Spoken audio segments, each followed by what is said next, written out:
Thank you, Speaker. I rise to speak on this motion recognising the 25th anniversary of this Parliament's apology to the stolen generations, which was given in the New South Wales Parliament on the 18th of June in 1997.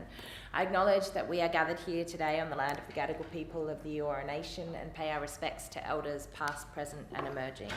I acknowledge the survivors, families and friends of the stolen generations who have been present with us during this debate, and particularly acknowledge the contributions from Uncle Michael, Auntie Lorraine and Uncle Richard for sharing their stories, their truth with us here in this chamber.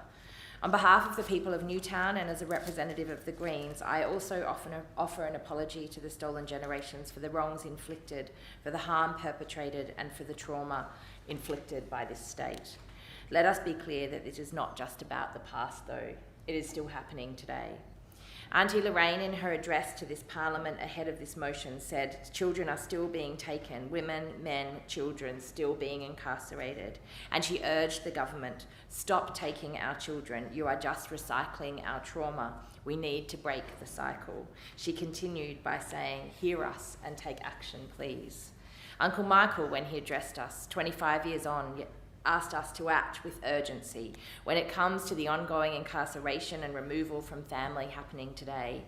We need to heed these calls. Another 25 years cannot pass. And Uncle Richard made it clear that changes need to be made to reparations schemes so that a cruel technicality that only allows for compensation for those stolen by one branch of the bureaucracy are not eligible for any reparations. The New South Wales government has unreservedly apologised and acknowledged the crimes committed by successive governments in removing generations of Aboriginal children from their parents, families and communities in New South Wales, and the profound grief and loss from which resulted from this. This apology came shortly after the release of the devastating Bringing Them Home report, which documented the testimonies of horrific circumstances faced by Aboriginal and Torres Strait Islander people and the impacts that it had on them as a result of being part of the stolen generations. We know that the removal and abuse of Aboriginal children has and continues to have incalculable impacts on the lives of so many, and that the harm caused has resonated in subsequent generations on children and grandchildren and whole communities.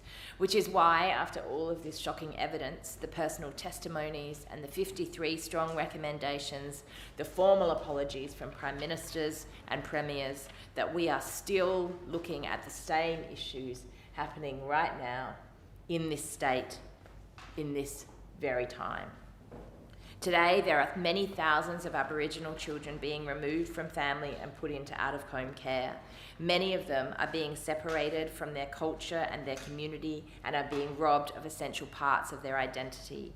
They are also seeing many Aboriginal children being put into custody at an unacceptably young age, and we cannot accept that this is happening and it must be stopped. All of this is a clear violation of human rights. It is also, though, morally bankrupt, and it is absolutely heartbreaking. In 2020-2021, there were nearly 7,000 First Nations children in out-of-home care in New South Wales. These are damning figures and are from the 2022 Productivity Commission report, which indicated that this number represented 43% of all youths in custody in the state. However, Indigenous youths only account for 6% of the overall New South Wales population. The figures of Aboriginal children who are in so-called care nationally are equally disproportionate and disgraceful. And this is 25 years on after the Bringing Them Home report. In 2016, the New South Wales Government commissioned an independent review into the high rates of removal of Aboriginal children in response to strong advocacy over many years of the Grandmothers Against Removal and others. This review, led by First Nations expert Professor Megan Davis, handed down its report, Family is Culture, with 125 recommendations offered as a comprehensive analysis of the failures of the New South Wales child protection system and the training processes and policies of the Department of Communities and Justice. A bill developed by my Greens colleague David Shoebridge in the other place and his team sits on the paper for this chamber now. A bill recommending these recommendations sits here.